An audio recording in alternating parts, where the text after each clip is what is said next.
Shalom, Bapak Ibu, Saudara, Sobat Embun yang dikasih dan diberkati Tuhan, dimanapun berada saat ini. Sungguh luar biasa kasih Tuhan dalam kehidupan kita. Hari ini berkat Tuhan terbukti nyata. Kita boleh dibangunkan pada pagi hari ini dengan kesehatan, kekuatan, napas kehidupan yang baru, dan tentunya semangat yang baru. Sebelum kita memulai segala aktivitas kita hari ini, mari kita bawa hidup kita di hadapan Tuhan. Saya mengajak Bapak Ibu Saudara untuk berdoa.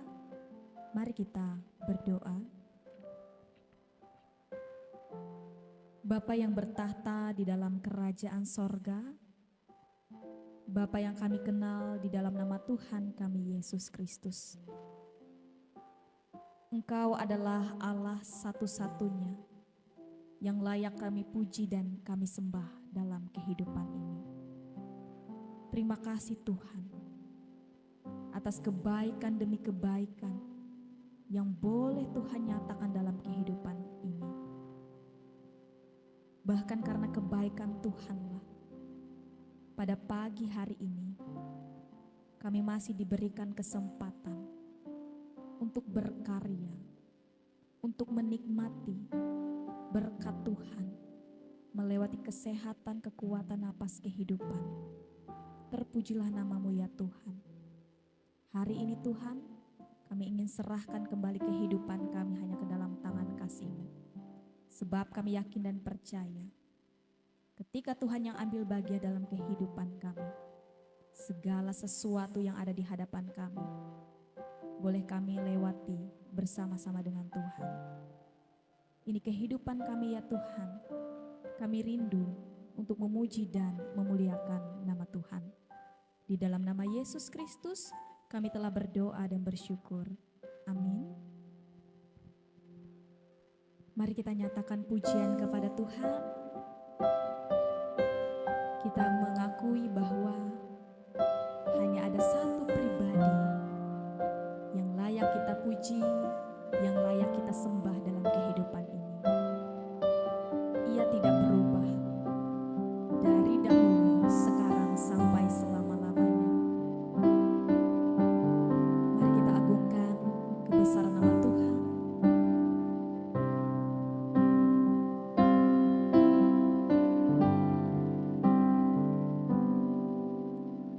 Alam semesta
Sebentar lagi kami akan mendengarkan kebenaran firman-Mu.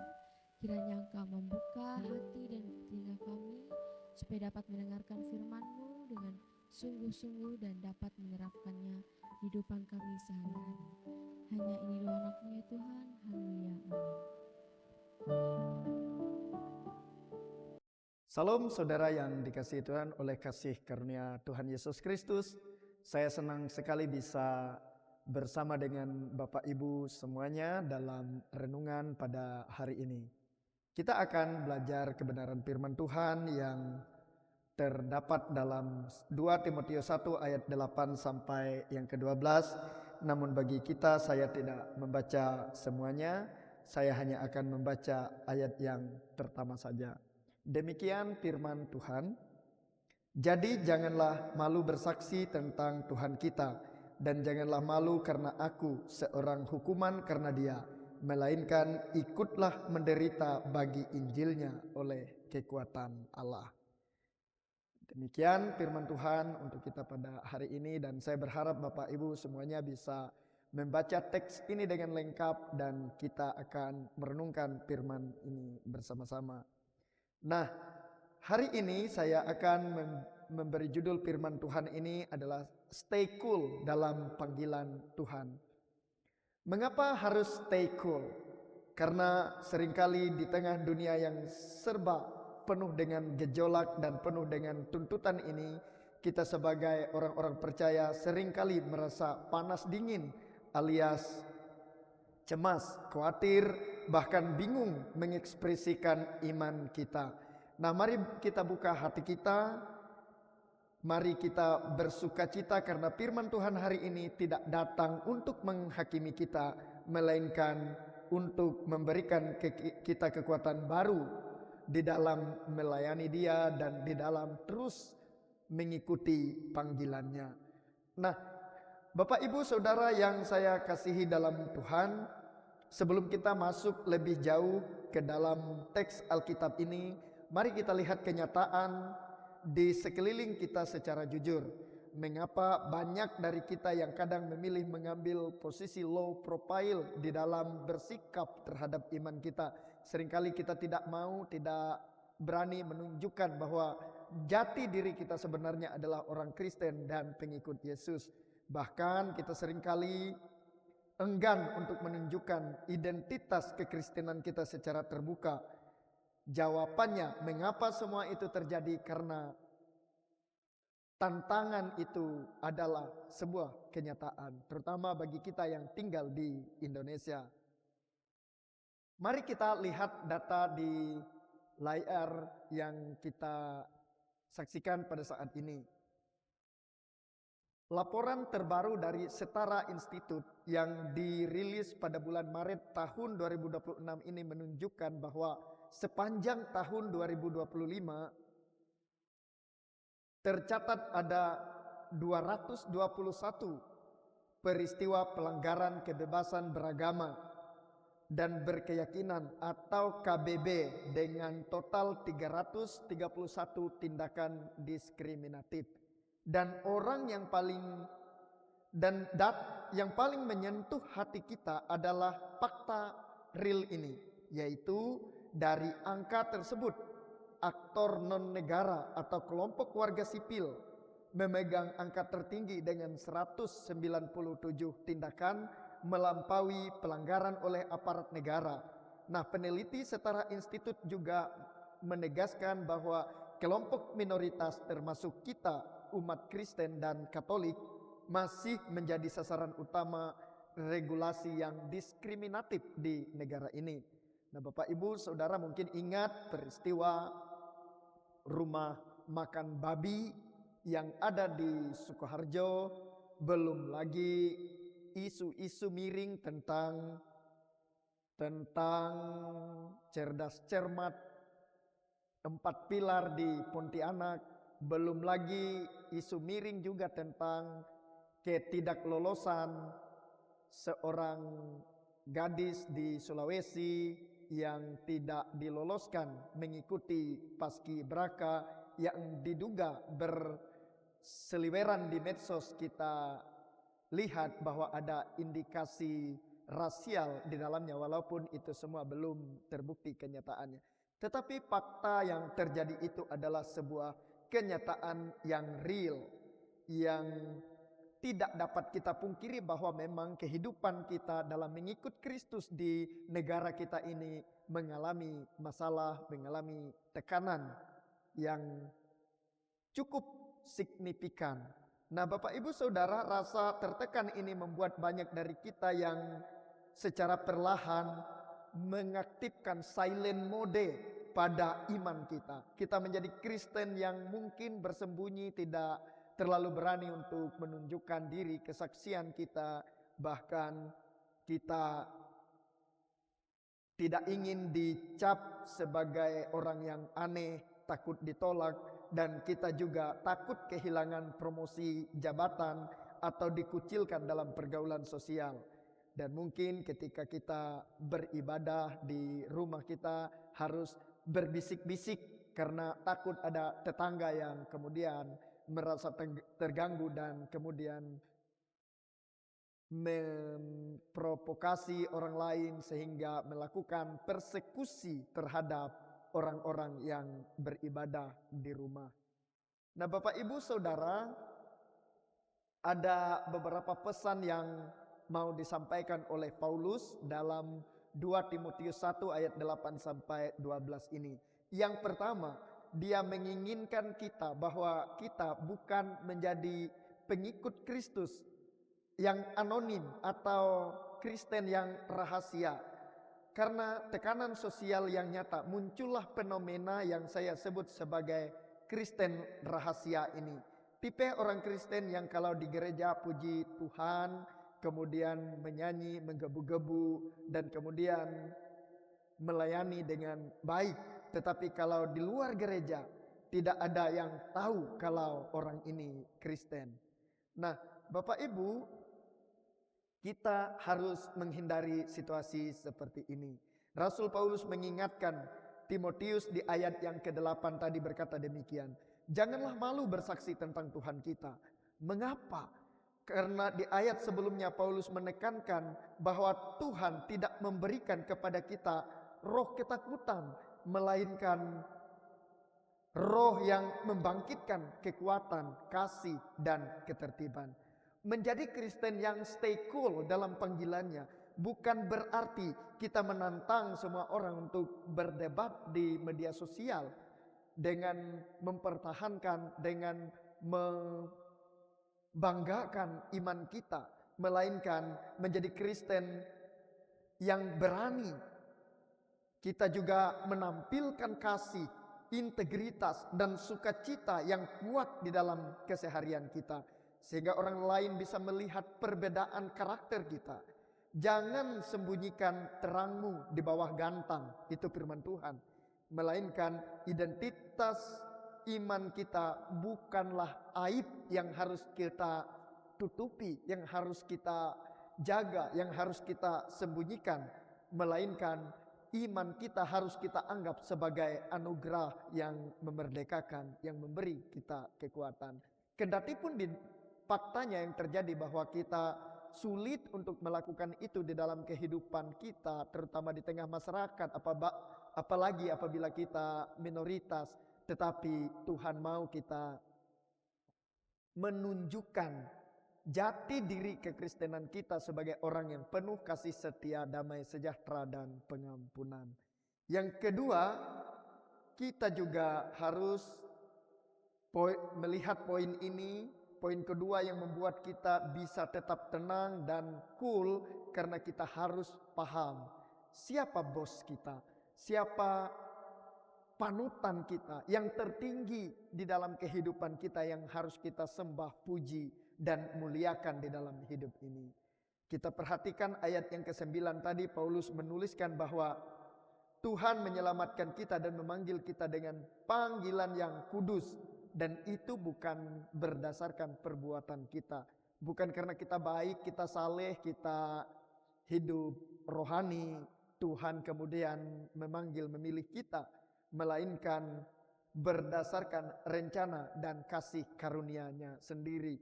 Sebelum dunia ada, kita sudah tercatat di dalam kitab kehidupan. sehingga kita adalah orang-orang yang mendapat anugerah kasih karunia yang besar menjadi pribadi yang diselamatkan. Ini adalah sebuah pembebasan yang luar biasa. Bahkan sebelum kita memintanya, Tuhan sudah lebih dahulu memberikannya kepada kita. Banyak orang merasa malu bersaksi karena dia berpikir, hidup saya juga masih banyak bolongnya begitu. Saya belum suci amat gitu. Dan kemudian mungkin merasa insecure mengapa saya berani bercerita tentang Tuhan Yesus.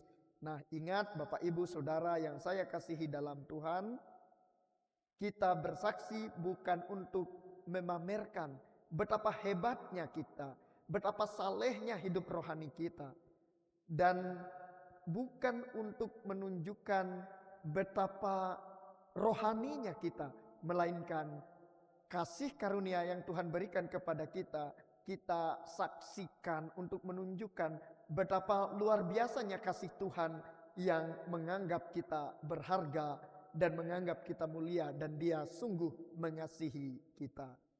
Mengapa Paulus tidak malu dalam teks ini? Dia katakan karena dia tahu kepada dia percaya. Dia tahu bahwa teladannya, bosnya, yaitu Tuhan Yesus, tidak pernah membiarkannya sendirian. Kalau Paulus yang dari dalam penjara saja bisa sekokoh itu pendiriannya dalam iman, mengapa kita tidak bisa meneladaninya, sementara kita adalah orang-orang yang merdeka, yang bebas, dan kita masih bisa menikmati kehidupan ini dengan baik, dengan bebas, tidak terkungkung oleh apapun. Nah, Bapak Ibu Saudara yang saya kasihi dalam Tuhan, mari kita ambil rema dari renungan hari ini di dalam hati kita masing-masing.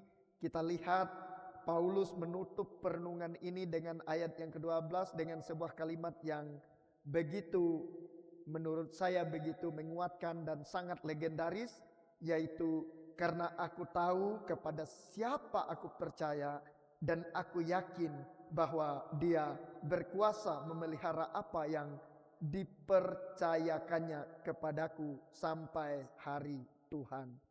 Mungkin tekanan bisa kita rasakan dari berbagai sisi.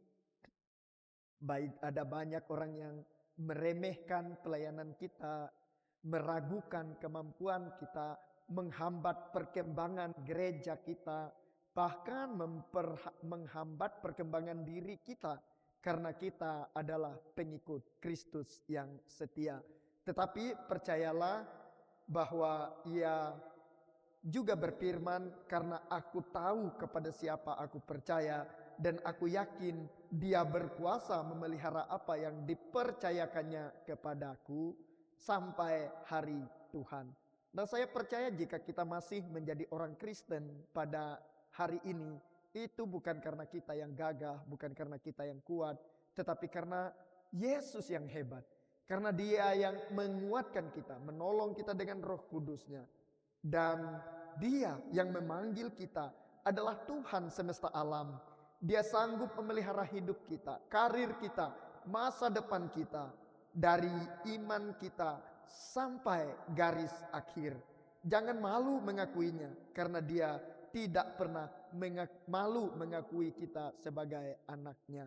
Dan mungkin nanti malah apabila kita ragu dengan Kristus bahwa Dia bisa memberkati hidup kita, mungkin Dia yang akan berkata pada saat penghakiman, siapa kamu? Aku tidak mengenal engkau. Jangan sampai itu terjadi kepada kita, melainkan kita harus hidup dengan panggilan kita, stay cool dengan segala keadaan yang ada, dan terus melakukan segala sesuatu yang benar, penuh kasih setia, damai sejahtera. Amin. Tuhan memberkati kita. Mari kita berdoa. Segala hormat, puji syukur dan kemuliaan bagimu Yesus Tuhan, Juru Selamat kami yang hidup. Kami yakin dan percaya bahwa Engkau tahu kehidupan kami. Di bawah berbagai tekanan dan tantangan, kami boleh Tuhan pakai menjadi alat di tangan-Mu.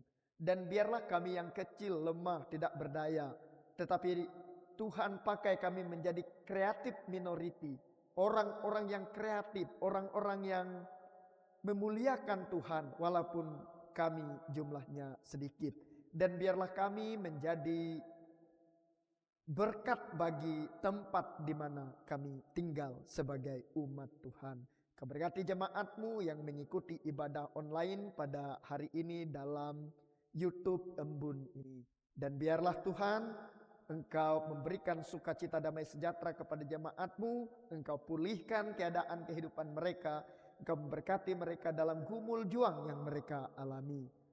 Engkau sembuhkan yang sakit, Engkau berikan jalan keluar bagi orang-orang yang dalam masalah. Dan Engkau memberkati setiap orang yang Engkau limpahkan sukacita kepadanya, baik melalui ulang tahun maupun sukacita lainnya. Terima kasih Bapa, kami berdoa dalam nama Yesus Kristus, Juru Selamat kami yang hidup, yang mengajar kami untuk berdoa bersama-sama demikian. Bapa kami yang di sorga, dikuduskanlah namamu, datanglah kerajaan-Mu, jadilah kehendak-Mu di bumi seperti di sorga. Berikanlah kepada kami pada hari ini makanan kami yang secukupnya. Dan ampunilah kami akan kesalahan kami, seperti kami juga mengampuni orang yang bersalah kepada kami. Jangan membawa kami ke dalam pencobaan, tapi lepaskanlah kami daripada yang jahat. Karena Engkau yang mempunyai kerajaan dan kuasa dan kemuliaan sampai selama-lamanya. Amin. Tuhan memberkati Bapak Ibu, terima kasih terus setia dalam pelayanan online yang dilakukan oleh Embun Eleuteria Misi Berkat untuk Negeri. Bapak Ibu semua dapat memperkenalkan channel ini kepada anggota keluarga yang lain, jemaat dimanapun berada. Kiranya kita bisa saling menopang, saling menguatkan dalam pelayanan kita. Dan biarlah berita Injil bisa menyebar dari Yerusalem, Yudea, Samaria, dan sampai ke ujung bumi, termasuk di rumah-rumah kita dan kerabat kita. Dalam nama Tuhan Yesus, kami sampaikan salam kepada Bapak Ibu semuanya.